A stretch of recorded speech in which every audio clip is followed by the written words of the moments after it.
Welcome to Turning Point. This is the fifth installment of the series. We are on the back nine.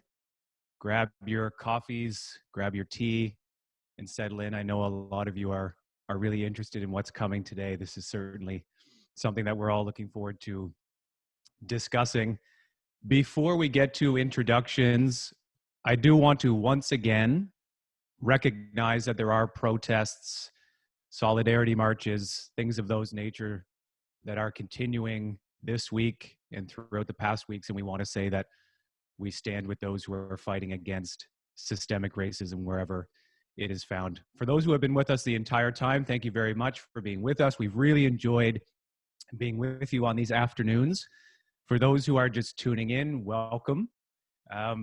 What is Turning Point? Turning Point is the webinar and podcast series that is our collective opportunity to discover what New Brunswick looks like on the other side of post-COVID-19. What does it look like for us all? And we're dealing with some really interesting topics. For today, we're dealing with post-secondary education. What programs and opportunities are worth pursuing here? It's going to be really interesting when we get to September to see what happens. And we have lots of folks on the panel and certainly a lead facilitator that knows what they're talking about in respect to this.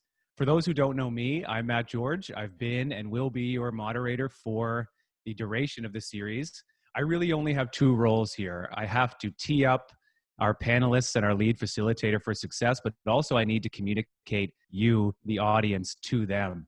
We're going to get to that in just a minute. Some housekeeping. We are releasing the video recordings on turningpointnb.ca, and we are releasing very special podcast episodes on the Growing Pains with David Campbell podcast. You can find that on Apple, Spotify, Google, and all other RSS feeds. For more on the work that we're doing, clips from the show, things you don't want to miss, you can follow at It's Matt George on all social media and head to turningpointnb.ca as your hub for all the information related to this. Okay, let's get down to business because we do have multiple facilitators today. Time will feel short, and I want to make sure that you, the audience, is heard. Before we do that, I have to recognize our partners, the folks that are making this thing happen week in and week out. They've been with us the entire way, and they've been very supportive. The New Brunswick Business Council, Canadian Manufacturers and Exporters, Tech Impact, the New Brunswick Multicultural Council, the Chambers of Commerce in Moncton, Fredericton, and St. John, Conseil économique de Nouveau-Brunswick, the Atlantic Chamber of Commerce, the Pondish Bonde Center at the University of New Brunswick, and our partners at the Government of New Brunswick and ACOA. So we want this to be very productive for you. Use the chat function and the Q&A function at the bottom of your screen within Zoom. I will be curating questions for the panelists and for the lead facilitator. And for the questions that we don't have time to get to, we'll be transporting those over to the podcast. So you will have your voice heard. If you feel comfortable, leave your name. We'll recognize you by name. If not, ask a question anonymously. That's perfectly fine. We also want to be able to take your pulse. We want you to know what we're thinking of, what the facilitators are thinking of, what you're thinking of. So we have two poll questions that will be popping up on your screen momentarily. Please do take a minute to respond to those polls. We've had really good response rates, and we want to continue that. We also have a poll to end the discussion that will transport over to the podcast. So you'll hear the results and reflection on that once you get over to the podcast. I always have to say this, if we do have a tech interruption, please do stick with us.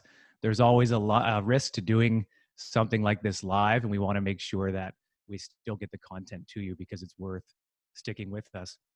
Our committee came up with a really interesting framework for this project. It's not a new idea. It's been couched as the Four Noble Truths, but it's 4 questions, and we're reflecting on that the entire duration of this series. Number 1 is, what is the pain we're feeling? Number 2 is, what is the cause of that pain? Number 3 is, how does that pain get better? And number 4 is, how do we look confidently to the future? So what does that future state in New Brunswick look like? And with that, let's get cracking. I get to introduce the lead facilitator. You will recognize him, David Campbell. David is the former chief economist for the New Brunswick Jobs Board and founded his own economic development consulting and research firm, Jupia Consultants, in 2008. Based in Moncton, he is one of Atlantic Canada's leading economic development consultants. He's worked with more than 80 local, provincial, and national economic development agencies, industry associations, and government departments in 6 Canadian provinces and 2 American states. I've had the pleasure of introducing this man multiple times, not only because he's been a lead facilitator through this experience, but also because he's my podcast partner in crime. We co-host the show. David, welcome again, my friend. Let's get you to share your screen and lead us through the opening segments of this discussion. The screen is now yours. Thank you, Matt. Well, I appreciate the opportunity to be with you again today to talk about this very important subject of post-secondary education. So I'm just going to get my screen ready here, and then we can talk about it. Perfect. Okay, great. So if everybody can hear me and everybody can see the slide deck, we'll get started. So I only have about 15 minutes to walk you through this. So we're going to focus really this afternoon on the data. So just looking at trends in enrollment, trends in the GDP contribution from the sector, trends in research and development in higher education. So we'll, in the panel discussion and in the podcast after, we'll get to answer your questions and we'll get to dive into some of the meatier subjects associated with post-secondary education and training. But for this presentation, let's just go through some high-level data points just to sort of stimulate and start the conversation. So the first thing I'd like to talk about is the short-term response, post-secondary education in the time of COVID-19, or as we try to emerge after the lockdown. So what does that look like? So we do have some important questions that we have to think about, such as technology-supported education. So the online version, the hybrid, which a lot of universities and colleges are looking at. So some of the classes, some of the activities done in classroom or in labs, but also looking at online classes as well, and then the classroom-based as well. And our facilitator, the illustrious Matt George, has speculated that 2020-2021 might be the largest gap year in history. So we'll see what the implications are for student enrollment this year as a result of the pandemic. But we do need to think about shoring up the international student population. It is becoming a very, very important part of our student population here in New Brunswick and across the country. We need to think about short-term shifts in demand. So what are we looking for from our post-secondary education and training sector in the short term? Are there specific things we will need to teach in the short term versus the long term? We have competition challenges, of course, across the country. Other universities and colleges are fighting for many of the same students, and we have to think about how we compete in this new environment post-pandemic. We have some advantages because we're a smaller jurisdiction, and we have some challenges because we're a smaller jurisdiction. And then finally here, just some thoughts around research, entrepreneurship, and other supporting roles that post-secondary education has been playing. How will they be impacted by COVID-19? So let's talk about some of that data I was mentioning earlier. So I've got a few bullet points here, and then we'll unpack them as we go through this presentation. So I think the first point is that relative to the size of our population, we used to graduate far more from university and college than the country overall. Now we're down to about average. We rank last in Canada among the provinces for per capita enrollment in both university and college. And there does seem to be significant excess capacity. So if you look at something like this, the university sector's employment, so everybody employed in the sector, relative to the number of students, that has risen by 42% since 2001, while that same ratio has declined across the country. Adjusted for population size, again, because we are a much smaller population or province than a place like Ontario or Quebec, but if we adjust for population size, between 2008 and 2018, enrollment in science, technology, engineering, and mathematics programs across the provinces down 1%. So we have fewer enrollments in STEM in the last decade, whereas across the country, STEM enrollments are up by 36%. We also rank last among the 10 provinces for higher education-based R&D spending, again, adjusted for size. And the gross domestic product contribution, so the economic contribution from post-secondary education, has dropped to the last among the 10 provinces in the country. So let's talk a little bit more about these in depth before we turn it over to the panel discussion. So this chart is just showing the trends in university enrollment going back to 2001. That's not one specific university, that's all of the universities combined. Just in the past 10 years, university enrollment has dropped by about 20% in the province. If you go all the way back to 2001, we're the only province in the country to actually have fewer enrollments in university now than we had back in 2001. So we are seeing a downward trend. Some of that is driven by the demographics. We have a smaller, younger population that the typical population for the university sector. So if you look again, this is just comparing us to the rest of the country. So Nova Scotia, because of the many universities they have, of course, is at the top of the country, but Quebec, British Columbia, Ontario, significantly more enrollments per 10,000 population in other provinces compared to New Brunswick. If you go back all the way back to 2003, we had more enrollments than Quebec, Saskatchewan, Manitoba, Ontario, Prince Edward Island, Alberta, and British Columbia, again, adjusted for size of population. So I mentioned earlier that part of that is the declining population in the 18 to 24 age group. But even then, this chart is showing us that if you look at university enrollment relative to that age, that population age group, the orange bar, or orange line here is New Brunswick, the blue line is Canada. So Canada has been increasing every year. So the number or the share of the 18 to 24 population has been going up that's enrolled in university, and we've been slipping here in the province. The number has been going down in recent years. So we'll be talking about a lot of these things as we get into the panel and podcast conversation. So this is college. So, oops, sorry. Let's go back to that. All right. So this is college enrollments per 10,000 population. And in the past 10 years, college enrollment has actually increased by 15%, but we still rank last in the country. And these are for regular programs, and this is based on Stats Canada data. So if you look at it adjusted for population size, we also rank last in the country for the share of population enrolled at a college level here in the province. We've always had a well below average number of college students as a share of the 18 to 24 population compared to the country overall, but you can see on this chart that we've actually been narrowing that gap in recent years, and college education is becoming more important in terms of the share relative to population size, or population 18 to 24 in the past few years. So on the international student front, so if you go back to a decade ago or even 5 or 6 years ago, we have not seen a big increase in the number of international students enrolled in our universities. This is full-time visa students through 2019. We've seen the number in Newfoundland and Labrador up 55%, Nova Scotia up 60%, and PEI has seen an 84% increase just in the last 5 years, or between 2015 and 2019, whereas we've remained relatively flat in terms of international students. On the college front, we are seeing a significant increase just in the past few years in the number of international students enrolled in our colleges. So if we look at research and development spending in the higher education sector, the higher education sector tends to be a major driver across the country of research and development spending. A lot of public dollars flow into the research and development sector.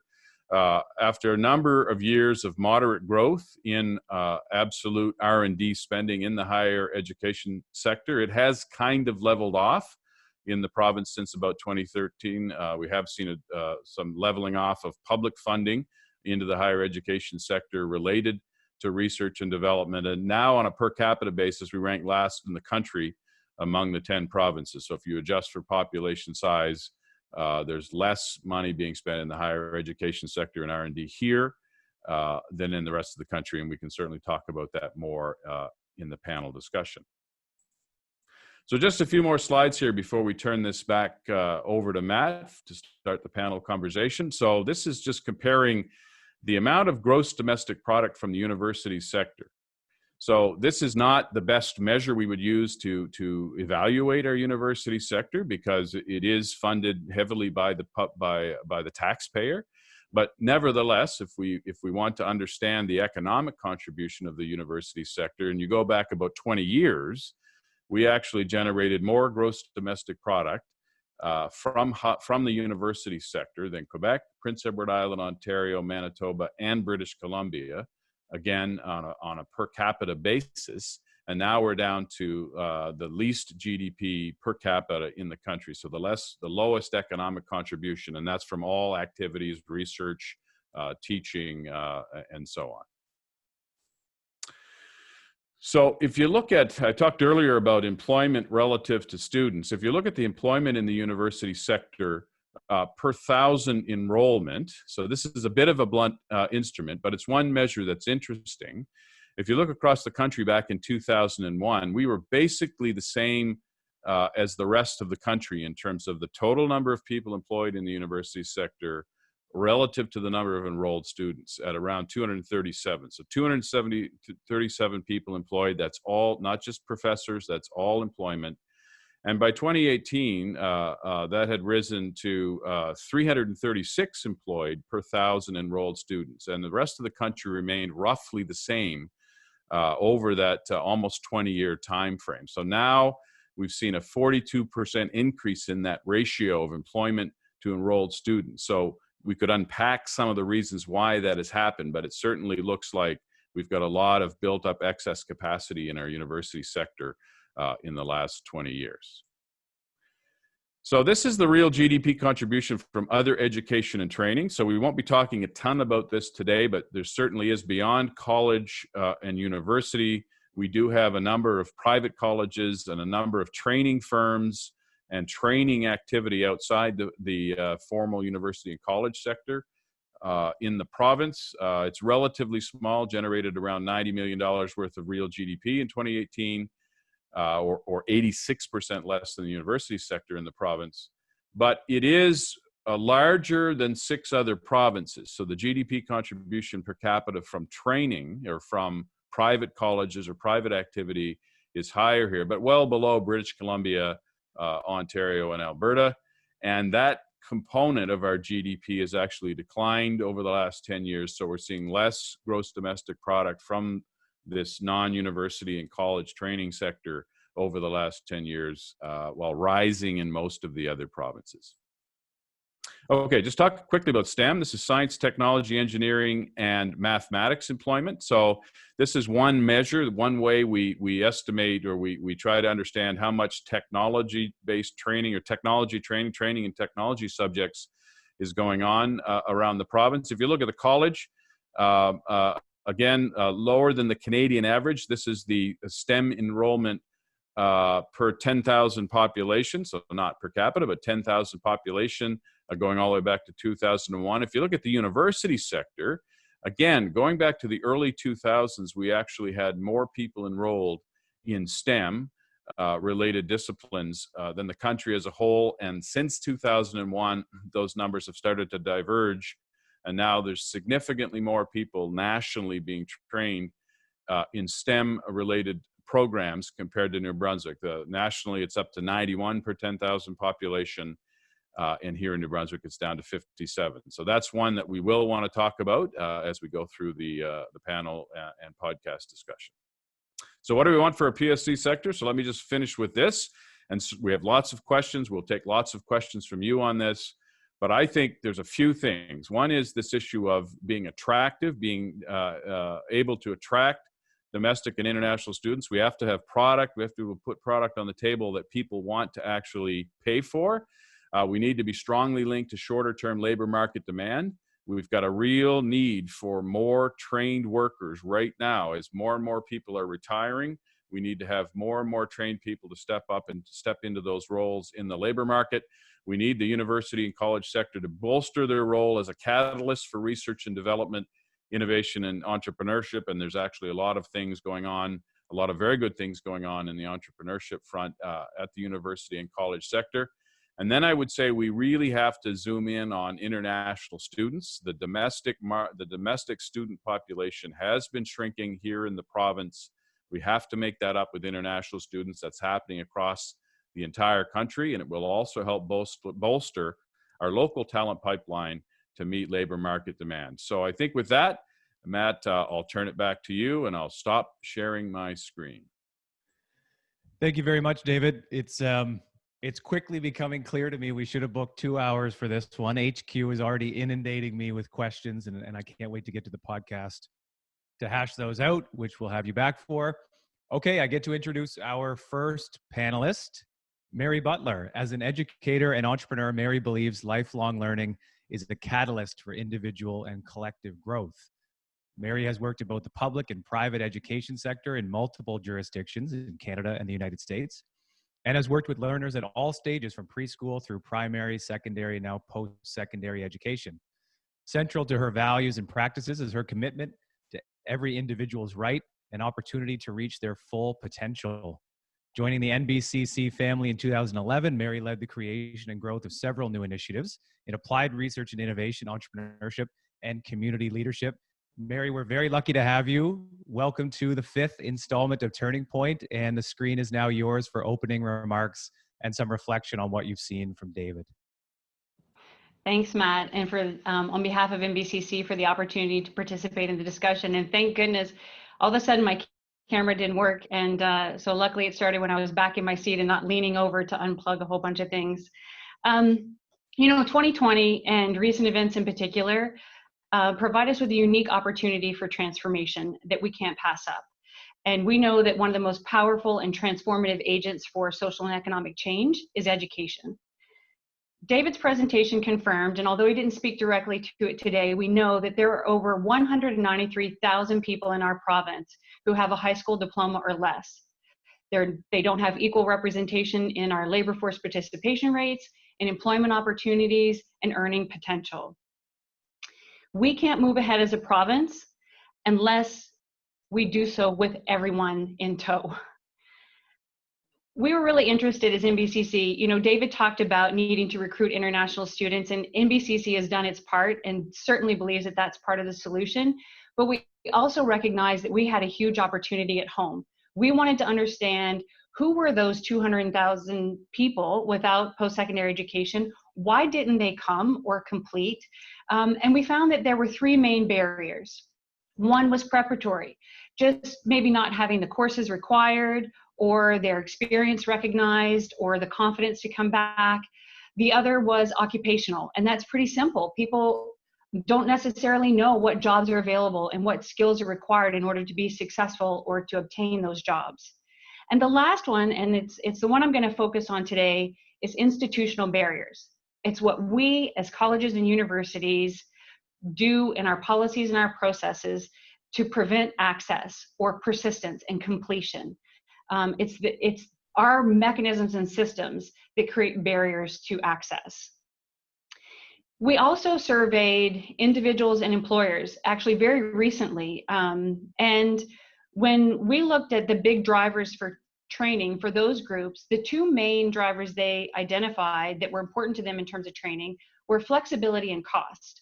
So flexibility for them meant, I don't want to leave my job to pursue education. And for employers, they don't want to let employees go for long periods of time. It impacts their productivity and has consequences for employee turnover and long leaves of absence. Cost was also important, and not necessarily in the traditional sense in terms of tuition, but in I can't afford to go without a paycheck. I can't leave my job to go back to school. Even the framing of that, going back to school, implies a loss of momentum. So how do we tear down those barriers? First, we need to get past our fears. We've talked about barriers to transformation of our longstanding business model for years. But if there's anything we've learned from the last 3 months, it's that when we were pressed to the wall and had to figure it out, we were able to break down all of those barriers and provide programs and services to students virtually through connected classrooms and alternative delivery. So it definitely demonstrated that we could do it. Even though that pivot was quick and it certainly wasn't perfect, we've learned a lot about what the next iteration could look like. Frankly, we need to let go of perceptions about what post-secondary education is. what it should look like. And we need to center students in this conversation. The reality of our current model is that most post-secondary institutions, and I include MBCC in this, were built on a very industrialized model. This is what a university or college looks like. This is likely the time of your life when you attend. Here's the time period that you go for. And when you check all these boxes, you walk out the door with your certificate, diploma, degree, and off you go to the workforce. I'm going to use an analogy here. Let's think of your career journey as a long hike. So you're about to go backpacking. And as post-secondary institutions, we try to cram everything that you're going to need for that long journey into your backpack, even though we don't know what trail you're going to take or what sort of things you're going to encounter along the way. That doesn't work in today's changing terrain. We need to do a better job of planning pit stops to help you refresh and replenish what you need to continue on your journey. And we need to do this in collaboration with employers, because what's happening in today's model is that we as institutions, we talk to employers, we get their input on what their needs are. But again, it's focused on that front end loading. You know, what do we need to get people going? But we don't think about how we're going to refuel and replenish at those pit stops. We don't involve them in that part of the conversation. And that leaves employers either forced to or willing to step in and provide that ongoing training to maintain their workforce. And I think we're only going to see more of this as businesses are forced to change their models and adapt to public health guidelines, as well as technological advancements and disruption. So where do we begin? I believe our call to action has nothing to do with tweaking an old model. I believe that true transformation, I believe rather that we need a true transformation of what higher education looks like. We can't solve 21st century challenges with 20th century thinking. We need a new model of education that assists individuals and employers in identifying what skills and competencies are required, where to get them in real time as needed. Some may argue in our cash-strapped society that we can't afford to create personalized, ongoing educational experiences. I say we can't afford not to. The past few months have reinforced the significant vulnerabilities for workers, particularly among those who have been historically excluded from post-secondary education and from the labor force. At the same time, our necessary responses have highlighted or exposed a few other inequities. For instance, access to internet in rural New Brunswick. If we're serious about this being a turning point for our province, we need to take a hard look at our systems, our policies, and our practices. If education in any form and at any level continues to marginalize people, expecting individuals to fit some pre-existing mold of what we think a learner looks like, rather than looking at how an education system and we as institutions need to evolve, we will never be able to move forward as a community and as a province. So the question I leave with each of you today, and that we're grappling with this as well, is how do we as educators, employers, government, and community members co-create a 21st century approach to education that reimagines the relationship between individuals, employers, and institutions that welcomes people in, leaving no one behind. Thanks for the opportunity. I look forward to the Q&A. Mary, thank you very much. There's so much to think about there. You opened with saying this is a unique opportunity, and it certainly is. I think during COVID-19, two of the things that will completely be reimagined are the nature of work and education. So we're really looking forward to having you back. Thank you for your opening remarks. We'll invite you to briefly go back into the background while we welcome our very special second panelist. We're very lucky to have Dr. Paul Mazerow with us. He's the 19th president and vice chancellor of the University of New Brunswick. An internationally recognized criminologist, Dr. Mazerow holds degrees from the University of New Brunswick, Northeastern University, and the University of Maryland. In addition to his role as president, Paul is a professor in the Department of Sociology. Dr. Mazerow is a proud native of New Brunswick and alumnus of UNB, who has maintained close professional, family, and personal ties to the province over his entire career. Dr. Mazerow spent his early career in the United States at the University of Cincinnati. Dr. Mazerow relocated to Australia in 2000, where he served as the head of criminology program at the University of Queensland. Interestingly, a place I was sent via UNB. We have that connection. He was the Director of Research and Prevention for the Queensland Crime and Misconduct Commission in 2006. He moved to Griffith University, where he took on the directorship of the Key Center for Ethics, Law, Justice, and Governance. Dr. Paul Mazerolle, welcome to Turning Point. We're lucky to have you. The screen is now yours for opening remarks and for reflection on David's presentation. Oh, thanks, Matt, and appreciate the opportunity to join this important discussion today and to engage with Turning Point and the whole community here. I think it's I also want to acknowledge the organizers for putting this together. This is a really important dialogue, and in many ways is long overdue. So I think this will be the important conversation, but perhaps a conversation that we have to keep having because of the importance of these sectors of universities and colleges. They're central to our future. So it's probably hard to navigate all the issues that I want to share with you in my 5 minutes, but I'll do my best. I'll try to be brief. So I also want to acknowledge the David's interesting presentation. I think it's really important set of challenges he's put out to us.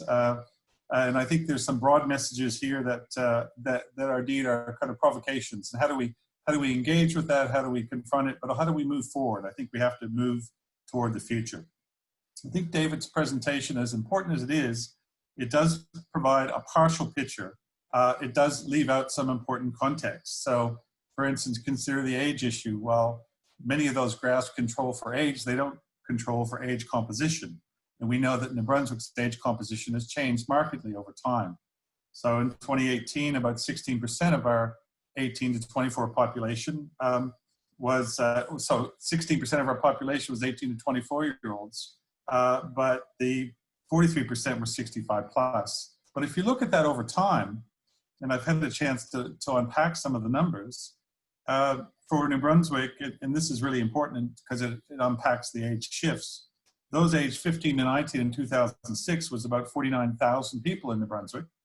But in 2016, those numbers were down to 41,000. In 2019, I should say. That's a 16% decline. But if you compare that to people aged 60 to 69, in 2006, that was 72,000 people in New Brunswick. In 2019, it was 115,000. That's a 60% increase. So what's happened in New Brunswick that's affected all of our sectors is substantial shifts in age demographics. We're becoming older as a percentage of our population, and that reinforces the importance of interprovincial recruitment and international recruitment. I should say, however, that statistics from the census in 2017 shows that the percentage of the population in New Brunswick aged 25 to 64 who actually got a bachelor's degree from university increased from 16% to 20%. So even though we were declining in the portion of the population who would study at university, the percentage of that population getting bachelor's degrees was increasing. So it's an interesting dichotomy. I also want to consider the important discussion around GDP or GPP, gross provincial product. This is something we take very seriously at the University of New Brunswick, and I know other universities do as well. So we've engaged a company called EMSI, which is one of the leading providers of economic impact analysis and labor market data. So they provided a report for us in 2015 and also in 2020. And as I said, they're one of the leading agencies. So the report's available publicly, but I'll give you 3 highlights very briefly. It showed that research spending by UNB generated about $43.6 million in added provincial income for the New Brunswick economy in fiscal year 18-19. And this is equivalent to almost 500 jobs in the province, 499 jobs.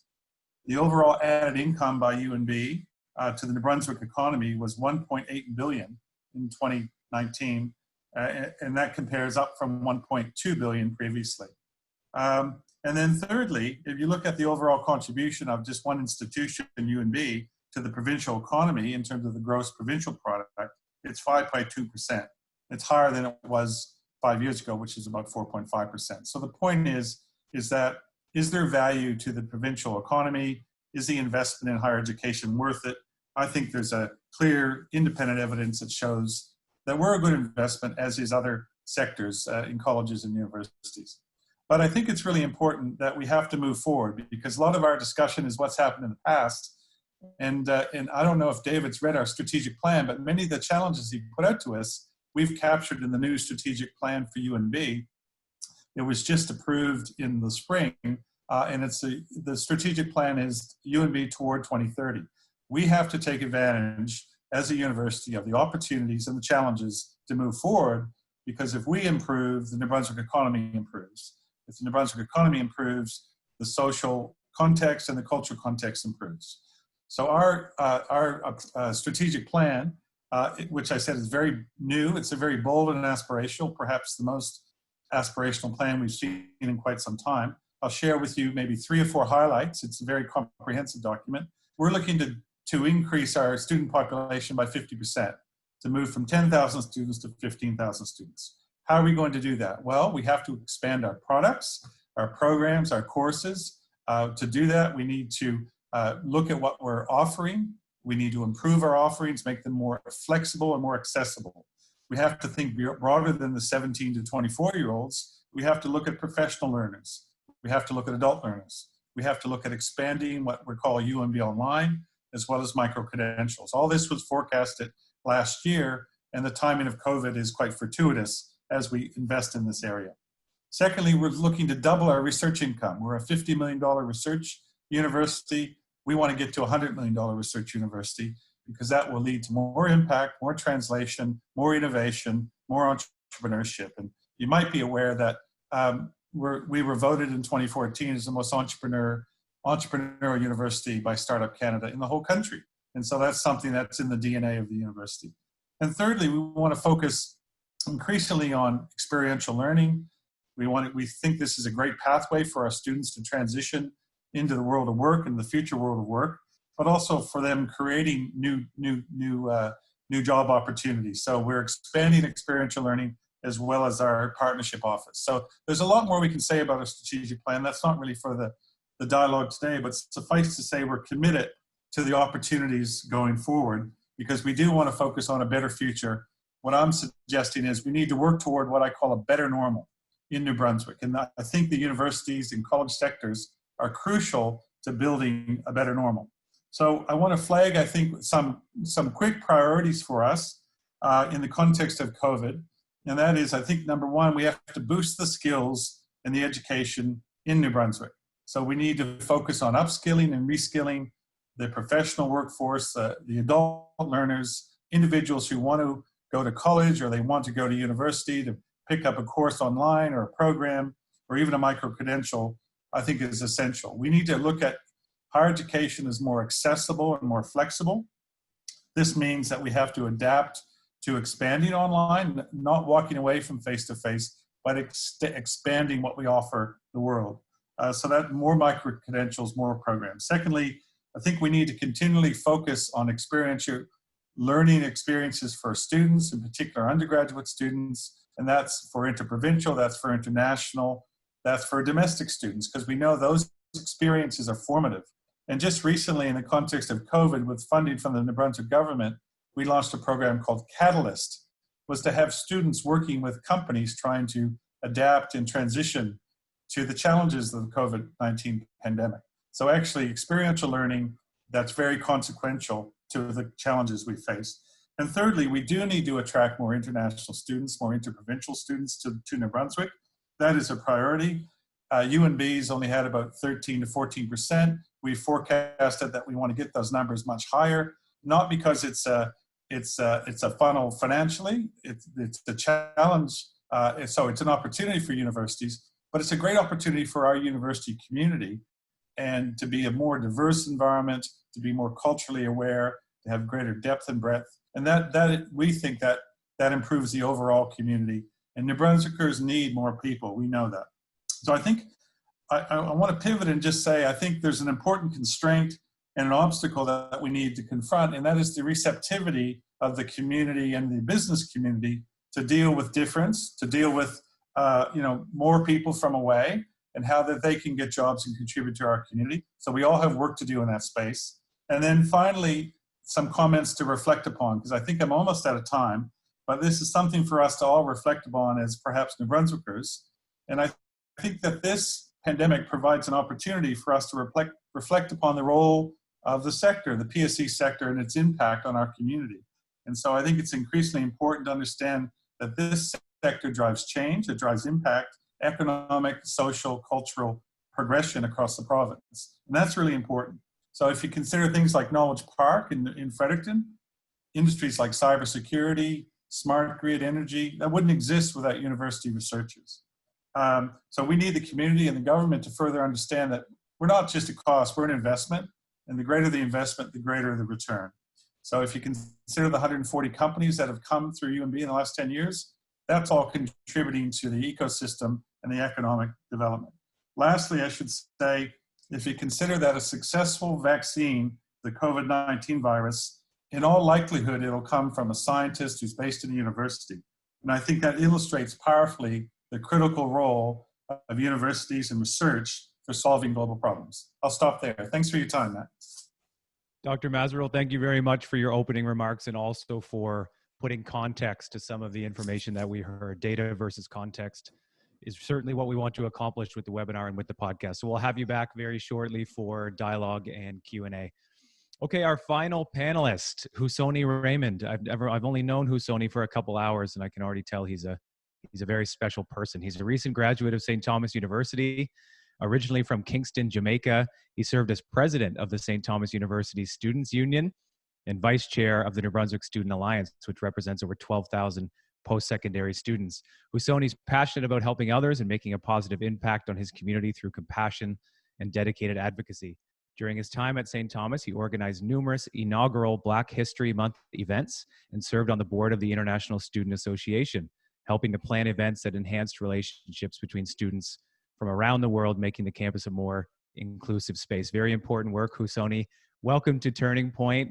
We encourage you to unmute and give your opening remarks and your reflections on what you've heard from David, and then we'll have you stay with us for audience Q&A and panelist discussion. Great, thank you so much, Matt, and thank you to the other panelists for your contributions.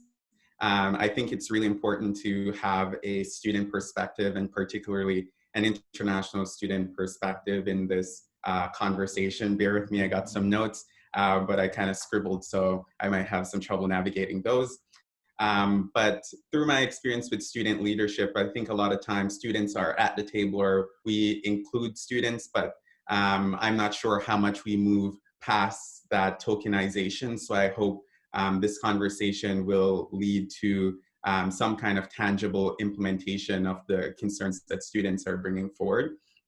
I think some of the things just right off the top of my head that we should be thinking about, especially in this, with the pandemic COVID-19, that we should be bringing attention to is specifically supports for students in general, but particularly international students and students from marginalized backgrounds.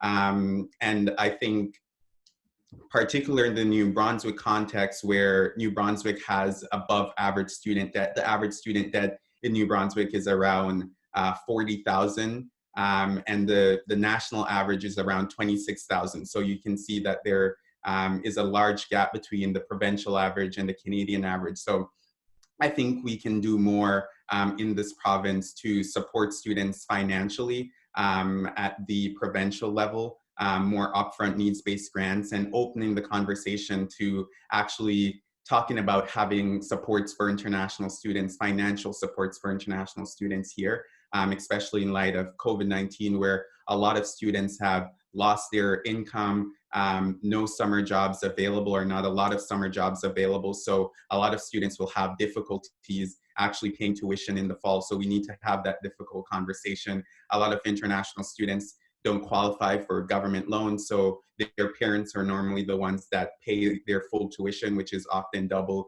the time, double the cost of domestic tuition. And what happens when their parents in their home countries have lost their livelihood?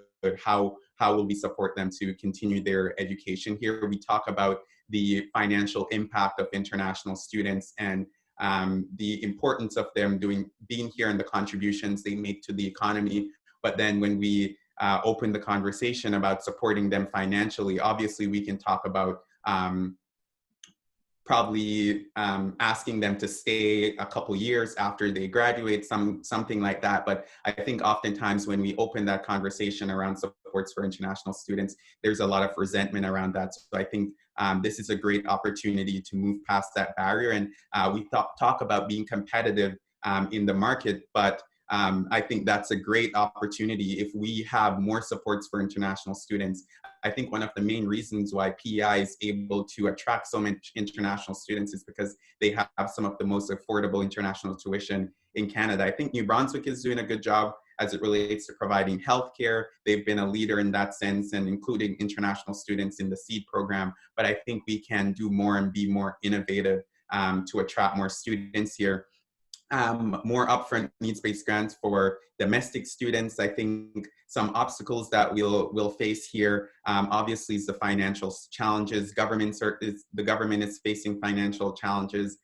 Universities are facing their own financial challenges with the decline in the stock market and the decline in endowment funds. But also students are facing financial challenges. So I think balancing all these competing interests there is going to be a really important conversation to have. I think moving past that, we should also look at the other barriers to student success relating to racial issues, combating the anti-immigration narrative. I know the government has been putting out information about that we need more people here and stuff like that, but I think there's still this anti-immigration narrative and the intrusion of immigrants and international students in the community. So I think more information on that, providing to the public, come up with a anti-racist strategy the government could come up with to kind of educate the public on these issues and the importance of having newcomers here. And I think there's also this narrative that a lot of newcomers or immigrants, their potential is kind of seen as limited to probably kind of manual jobs. And while those are important, international students and immigrants have so much more to offer and so much more talent pool that the province can utilize there. I think we can do more with the red tapes that to immigration. We talk a lot about, oh, we need people to move here, but then there's so many costs associated with the immigration process, the timelines, like finding an employer to sponsor you. So there's a lot of talk, but then there are a lot of barriers to actually having those fulfilled. So I think those are also conversations that we need to have. And specific to David's presentation, I'd like to highlight that we should also combat the narrative related to focusing on STEM or thinking STEM is the only way forward, and kind of looking at the importance of a liberal arts education and the transferable skills that students get from a liberal arts education, the social consciousness and how that is also a catalyst for economic development. Those people who study liberal arts are often the change makers, and those are the people who will ensure that understand social issues and also ensure that our communities are more inclusive, so international students and immigrants coming here feel included into our society and are more likely to stay here after they graduate or not move to another city because of racism and other barriers that they face. I think we could do more at looking beyond just the economic contributions of international students. I think a lot of times when we talk about international students and immigrants, we mainly focus on the GDP and what the money that they're going to bring in and the contribution for the economy. But that's kind of off-putting for a lot of international students. I think we should also talk about the social impact of having immigration and international students here and those kind of contributions to kind of humanize international students and immigrants. I also think it's an important conversation to talk about increased representation of Indigenous students as well within our post-secondary education system. There are a lot of Indigenous peoples here, but they face a lot of barriers to accessing post-secondary education. So we have a lot of human capital here. So what can universities do to be more inclusive? One thing is hiring more diverse faculty, so students see themselves represented represented in the university context and have more mentorship within their universities. And then I have a lot of points, but I'll briefly also touch on the barriers to remote learning and stuff that we should consider relating to engagement, but also recognizing the barriers that a lot of students will face. Students without internet, students without laptops, students with different family dynamics, such as single parent households, a single parent having to take care of their kids, but also be doing courses online. So I think we should also think about that and how we can support those students and the value for money. So a lot of students are talking about, is it worth paying the same amount of tuition or higher tuition to be at home doing it online? So that might see a decline in enrollment, but that was a lot, but hopefully I'll be able to speak more further on. Thank you. Husoni, thank you very much. I would consider it a very unlucky draw to be on the other side of the debate podium from you, my friend. So thank you for your words. As we invite the rest of our panelists and our lead facilitator back, I want to stick with you, Husoni. You mentioned international students, and there's a lot to cover here, but what does the value proposition have to be for this amazing international talent to stay with us in New Brunswick? For example, we're losing you to Ontario for law school in the fall, and that's excellent for you, but we may never get you back. So what does the value proposition have to be for our international talent to stay and thrive here? Well, I think if New Brunswick was more competitive as it relates to the immigration strategy I was mentioning before, removing some of those red tapes, making it easier. I know the Atlantic Immigration Pilot Program was put in place, but even in that program, they don't publicize the designated employer, so you don't even know who is an employer that is able to sponsor you for immigration, the timeline. So I think if the provincial government could work well with the federal government related to reducing the barriers to immigration, that would be one thing. But I think another important aspect is making sure that international students feel supported while they're here. I think we're excluded from so many programs, specifically at the federal level, but also, for instance, financial aid and supports. There's a lot of resentment to international students saying, oh, you're not a taxpayer, so why should you be benefiting from all these services here? But the fact is we do pay taxes, we work and contribute so much, so why can't we access these supports? And you can't expect us to feel excluded all this time while we're studying, and then as soon as we graduate, expect us to want to stay when the narrative kind of is anti-international students or anti-supportive. So I think having those tough conversations about how we can be competitive compared to other provinces by offering more supports, offering more cultural competency. I've heard stories as a student leader representing students from international students who feel excluded in the classroom based on their accent and stuff like that. So I think we can do more to create more inclusive spaces so international students feel like they're a part of our community and want to stay here long term. Thank you, Husoni. And the audience is going to be really angry with me because I am going to force them to listen to the podcast to have their questions answered. But I want to stay with COVID for 1 minute and introduce the results of the poll. Paul, I want to come down to you. There's going to be an awful lot of people that if tuition is still the same price, but it's an online format where the professor may or may not be an expert on these platforms that we use, they may not pay, they may defer. Are we headed for the world's largest gap year? And you can say yes or no to that question, but whatever your answer is, how do we readjust and recalibrate from there? Because you do mention accessibility and flexibility within higher education. Sure. Matt, that's a really important question, and I know lots of people.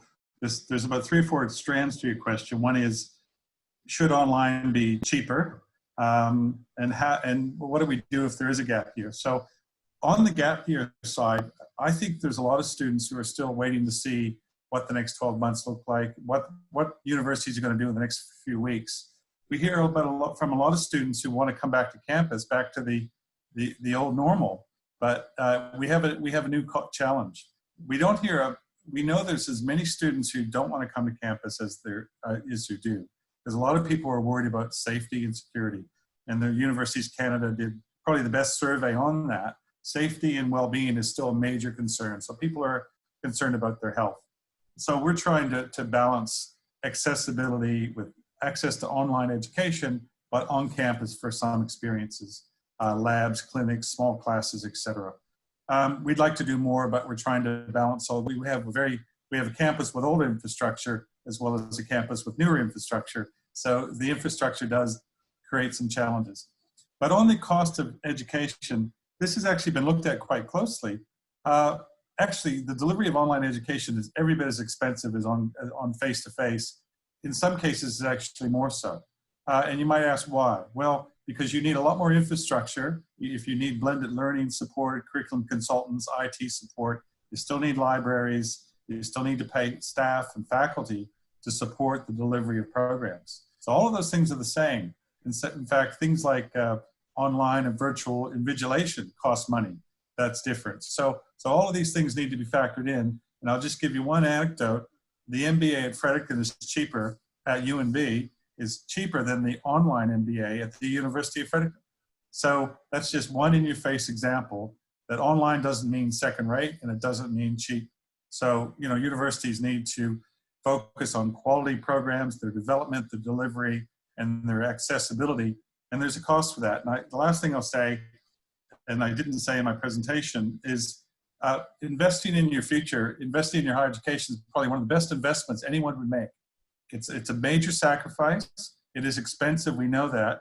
But that MC report that we had done showed that university graduates out of UNB have increased $30,000 annually into their annual income by going to university. So it's an investment in your future, your financial future, but also your social and cultural future as well. Thanks, Paul. And David, we're going to skip you. We'll do 10 minutes together at the top of the show. I may get you to respond to the poll, but we're going to go down to Mary. Mary, if the answer is yes, if we're going to have the world's largest gap year, is there a way where we can still attract students into more experiential, tangible learning that a college can offer? We're having lots of questions below about experiential learning. It's funny. We talk about work integrated learning and experiential learning as if it's something new, but it's actually been the bread and butter of the College Advantage for years. Whether people come to us directly out of high school, sometime mid-career, or from a university background, they come because they get the applied learning experience that prepares them for direct entry into the job market. They have the credibility of both skills and experience that get them through the door. But again, I talked about transformation. So this isn't about continuing with our traditional work integrated learning, our practicums and our clinicals that are, 8 weeks at this point in time in your education. What does it look like if we want iterative progressive learning, which is what happens in our lifetime?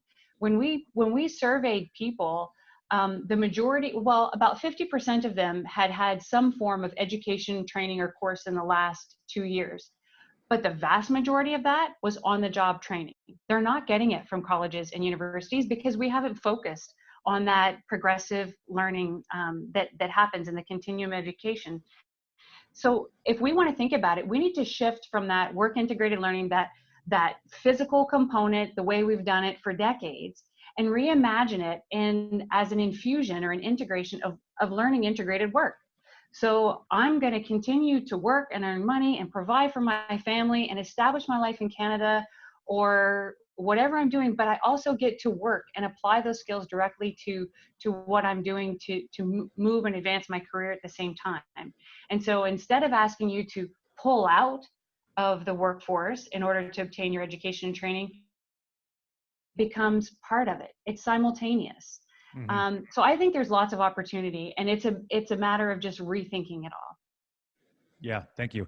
We may go a couple minutes over with introducing the poll, but please stay with us in HQ. Don't cut me off. David, I'd like to introduce the poll. The first question of the poll was the primary purpose of our publicly funded post-secondary education system is, and 38% said to prepare New Brunswick students with the skills and knowledge to compete in the Canadian or international labor market. And right below that, 26% said to be employable in New Brunswick's labor market. Can you very quickly reflect on the results of that poll? Well, this sounds suspiciously like a Herb Emery set of questions. He forces people to choose from responses where all of the responses have merit, right? And he forces people to answer based on the one that they think is the most relevant. And in fact, what this is telling us here is that folks believe that the international labor market or the national labor market is a bigger deal for them than just the New Brunswick labor market, which means they're thinking more broadly about where the competition is, but ultimately where they may end up as graduates and so on. So I think that's probably the answer I would have given as well. I mean, obviously the New Brunswick labor market is what we're focused on today, but I think in the modern world, in the internationalized world, people are thinking about careers that cut across borders, and that's why you get an answer like that, I think. Right. And panelists, you will all have a crack at these responses on the podcast. But staying with you, David, very briefly, number 2, in New Brunswick, universities are, and 35% at about the right size, but need to reallocate resources to areas like engineering, computer science, et cetera. Yeah, so I'm not in that camp. I'd love the universities to grow. Great to hear the president talking about a 50% growth rate. I'd love to overgraduate rather than sort of try and calibrate things evenly, because I think that doesn't necessarily work. So I'm more in the camp that we need a larger university sector. I definitely think we need a larger college sector. The college has become increasingly important and will be in the future. But I'd like to see a bigger university sector. I think people understand. That's probably why so many answered that question.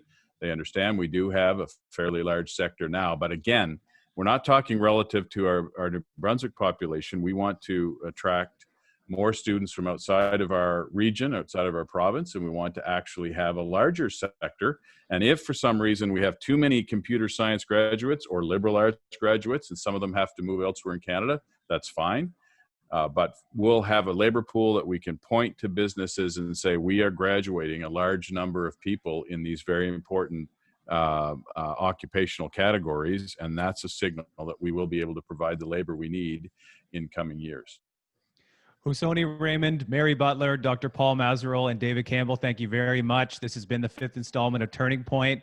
We're back next week for the 6th installment, Strategic Sectors. How do our food, energy, IT, manufacturing, and bioscience industries move forward in the new world order? We'll hear again from David Campbell. We'll be joined by Colleen D'Entremont, Keith Parley, and my friend Eric Cook. Please take 1 minute. I know we're late. Take 1 minute to answer that last poll, because we will be putting this to Husoni, Mary, and Dr. Mazerol over on the podcast. The podcast will drop tomorrow morning. Growing Pains with David Campbell. Subscribe and share on all platforms. Thank you very much for being with us, panelists. Thank you very much to the audience. We'll be taking your questions over there now. This has been Turning Point. Thank you very much.